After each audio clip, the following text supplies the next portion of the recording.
Assalamualaikum warahmatullahi wabarakatuh. Innal hamdalillah nahmaduhu wa nasta'inuhu wa nastaghfiruh wa na'udzu billahi min syururi anfusina wa sayyiati a'malina. May yahdihillahu fahuwal muhtadi wa may yudlil falan tajida lahu waliyyan mursyida. Asyhadu an la ilaha illallah wahdahu la syarikalah wa asyhadu anna Muhammadan abduhu wa rasuluh. Allahumma shalli ala Muhammad wa ala alihi wa ashabihi wa man tabi'ahum bi ihsanin ila yaumiddin. Amma ba'du. Hadirin arsyadakumullah, mari kita melanjutkan pembahasan kita. Kita sampai pada pasal tentang larangan saling mencela, terutama kepada sesama muslim. Jika dua orang saling mencela, maka dosanya adalah orang yang mulai mencela. Jadi kalau, mohon maaf, kalau dengan agama lain saja kita dilarang mencela. Kata Allah dalam Al-Quran, wala tasubbul ladzina yad'una min dunillah fayasubbullaha adwan bighairi ilmin. Janganlah engkau mencela orang yang menyembah selain Allah, karena mereka akan mencela Allah tanpa ilmu. Mereka akan membalas celaanmu dengan mencela Allah. Fayasubbullaha bighairi ilmin, tanpa ilmu. Apalagi kalau sesama muslim. Ada yang bertanya, bagaimana dengan perbedaan pendapat, kemudian karena berbeda saling mencela? Perbedaan pendapat itu sesuatu yang tidak bisa dihindari. Tidak bisa. Mengapa? Karena perbedaan bahasa, latar belakang sosial, latar belakang geografis, latar belakang guru, ya, dan lain sebagainya. Nah, kalau gurunya sama, Rasul, gurunya sama. Sahabat itu kan orang-orang yang bertemu, berinteraksi, mengambil ilmu langsung dari Rasul. Sahabat itu kemudian dalam beberapa hal terjadi perbedaan. Bayangkan kita yang sudah sangat jauh dari beliau Rasulullah SAW. Mazhab besar aja ada 4. Padahal mazhab itu bukan hanya 4. Yang kita kenal kan Syafi'i, Hanafi, Maliki, Hambali. Masih banyak mazhab yang lain. Kalau nanti sampai sholat, lihat orang setelah takbir Allahu Akbar, terus tangannya dikembalikan lurus ke bawah, nanti sampai bilang, ini sholat apa ini? Ini masuk neraka sudah ini. Ini kan jadi masalah. Mengapa?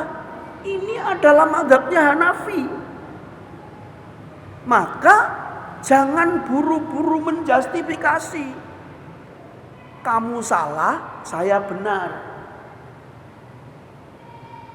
Kata Allah, fala tuzakku anfusakum huwa a'lamu bimanittaqo. Jangan engkau merasa dirimu paling baik. Mengapa begitu? Bisa jadi seseorang amalannya sudah sesuai dengan dalil, tapi kesalahan niatnya, kotornya hati sehingga merendahkan orang lain, menganggap yang lain tidak benar, dia yang paling benar, maka kemudian hatinya kotor, hasad, benci, sampai tadi mencela, itu menyebabkan amalnya tidak diterima, ikhlasnya hilang. Jadi kata Allah, fala tuzakku anfusakum. Jangan merasa kalian paling suci. Karena itu tadi, di dalam kehidupan kita, termasuk kehidupan beragama itu, akan sangat memungkinkan ketemu dengan yang namanya berbeda. Maka kewajiban kita ketika berbeda, yang pertama tabayun dulu, cari tahu berbeda itu yang bersangkutan yang kita belum tahu itu dapatnya dari mana. Kalau belum tahu, jangan berkomentar. Kalau sudah tahu ternyata keliru, maka ingatkan dengan cara yang baik. Wong beragama saja dilarang memaksa, apalagi mengingatkan. Dai itu kan dari kata da'a, yada'u. Orang yang mengajak, menyeru. Ya. Hanya mengajak saja, mengajak itu kan terserah yang diajak. Ya, boleh mau, boleh tidak mau. Boleh mau sedikit-sedikit, boleh mau semuanya, boleh mau setengah, atau boleh menolak sama sekali. Maka Allah tidak mewajibkan para nabi dan rasul itu umatnya harus beriman. Yang diwajibkan oleh Allah atas para nabi dan rasul itu mereka wajib mengajak. Wa ati'ullah wa ati'ur rasul. Fa in tawallaitum fa innama ala rasulinal balaghul mubin. Quran surat At-Taghabun. Taati Allah, taati Rasul. Kalau kalian setelah diberitahu berpaling, kata Allah ini, fa innama ala rasulinal balaghul mubin. Sesungguhnya Rasul kami itu, kata Allah, utusan kami itu tugasnya hanya menyampaikan balaghul mubin secara jelas, terang. Tidak bisa, tidak boleh memaksa. Ingat, mengulang-ulang bagaimana kisah Dhunnun, ya.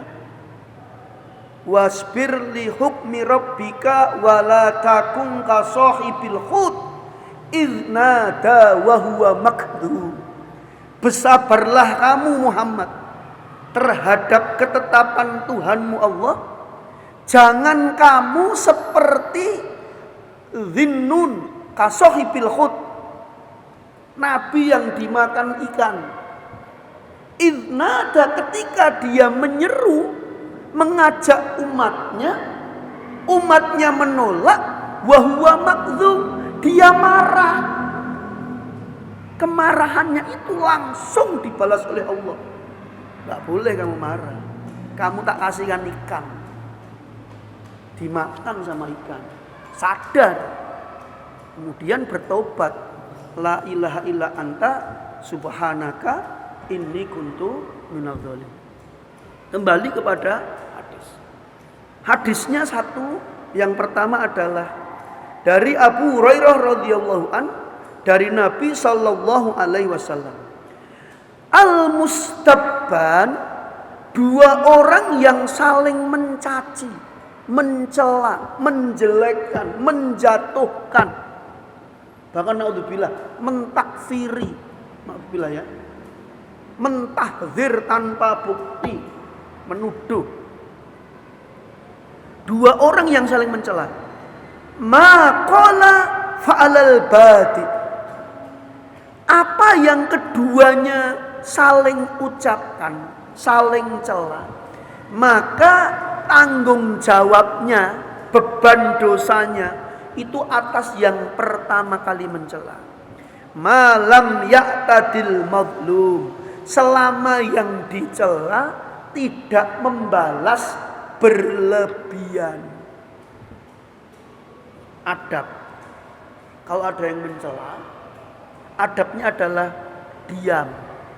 Kalau tidak bisa diam, jawab seperlunya. Jawab seperlunya.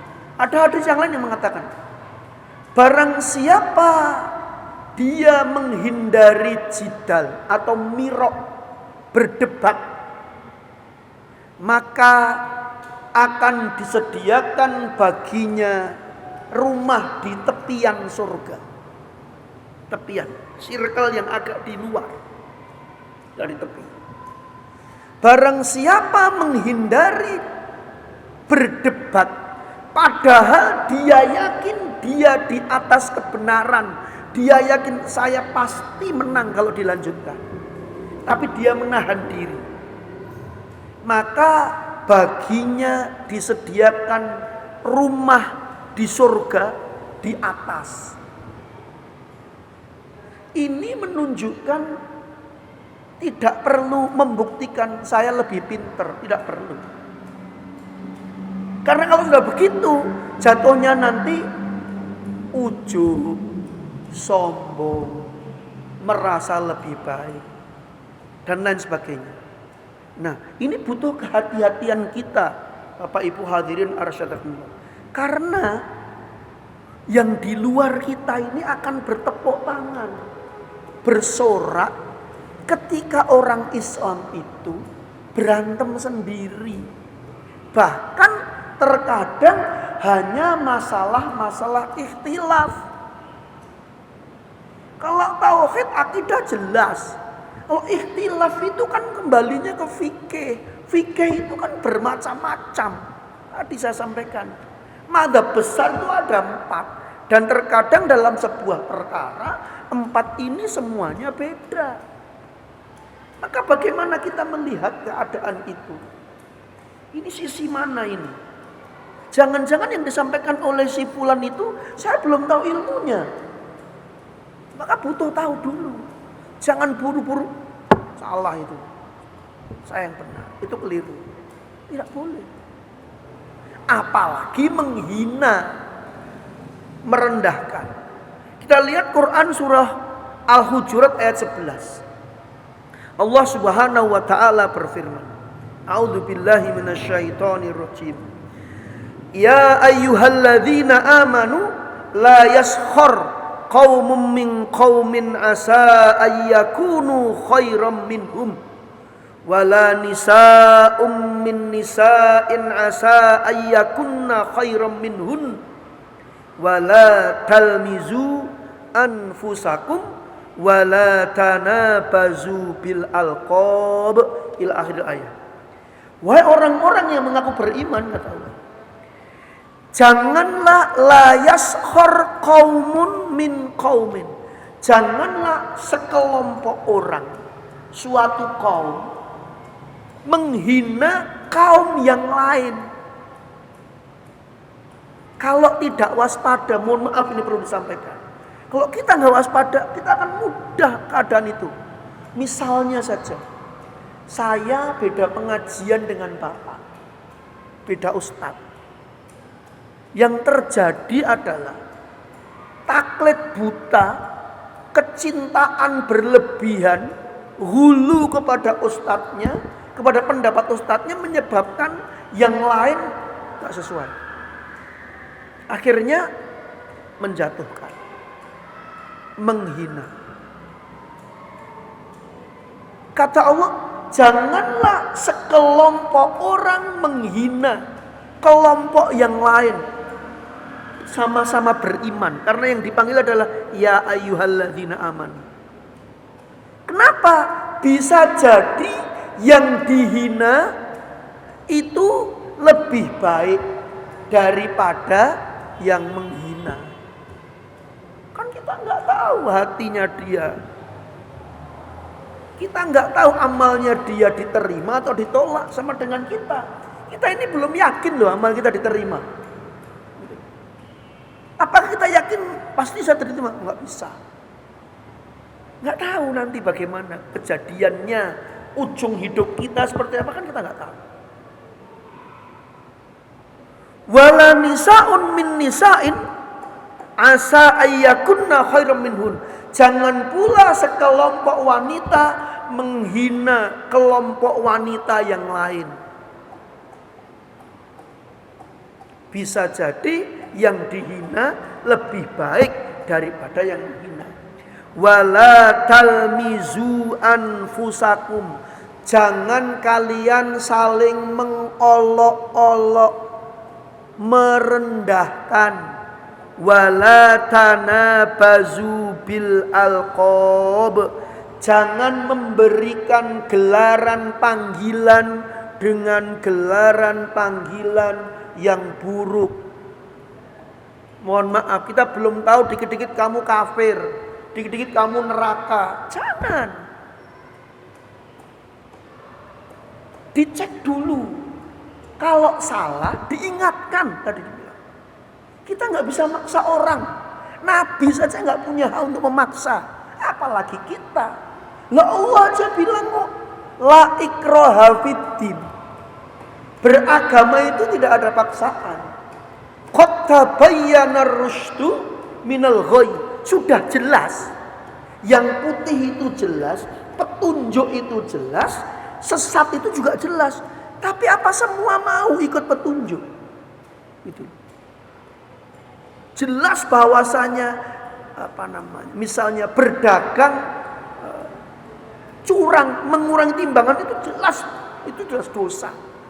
Bahkan semua orang yang semua agama. Tapi kenapa masih banyak orang yang sengaja sadar melakukan itu? Ya itulah manusia, kondisi dunia. Setan bermain di sana. Nafsu yang tidak terkendali akan menyebabkan seseorang melakukan hal yang dilarang, bahkan dia sadar. Jadi sudah jelas, hitam ini jelas, putih juga jelas kata Allah. Tapi tidak ada paksaan, kamu harus ikut putih. Maka jangan memberikan gelaran-gelaran, panggilan-panggilan dengan gelar panggilan yang buruk. Tadi saya sampaikan, bahkan sampai mentakfiri. Termasuk Bapak Ibu hadirin sekalian, ini zamannya medsos. Tidak menghina secara mulutnya itu ini. Lihat di Facebook begini ikut. Barang jelek ini menghina kelompok sana posting. Padahal dia nggak tahu. Ini termasuk menghina. Tidak tahu membicarakan ustadz siapa, nggak tahu benar apa salah, ikut bicarakan, menggibah ustadz itu di medsos, mulutnya nggak ngomong, ini yang ngomong. Ini bisa dianalogikan karena zaman sekarang nggak perlu mulut, cukup dengan tulisan atau mungkin bahkan emoticon, gambar gitu. Saya lagi marah nih, saya nggak usah ngomong, tak kasih saja gambar yang mukanya warnanya merah ya nggak, matanya melotot, taruh, oh berarti orang ini marah. Kan nggak perlu ngomong. Menghina misalnya, dicari emoticon yang lidahnya melet gitu kan, matanya kir satu, nah gitu. Ada yang menghina. Bener nggak? Hati-hati Bapak Ibu hadirin sekalian. Karena zamannya sudah berubah. Rasul bersabda, antum a'lamu fi umuri dunyakum. Kalian semua lebih tahu zamannya kalian, dunia kalian. Jadi hati-hati dengan hukum ini. Sekarang berghibah, mentahdir,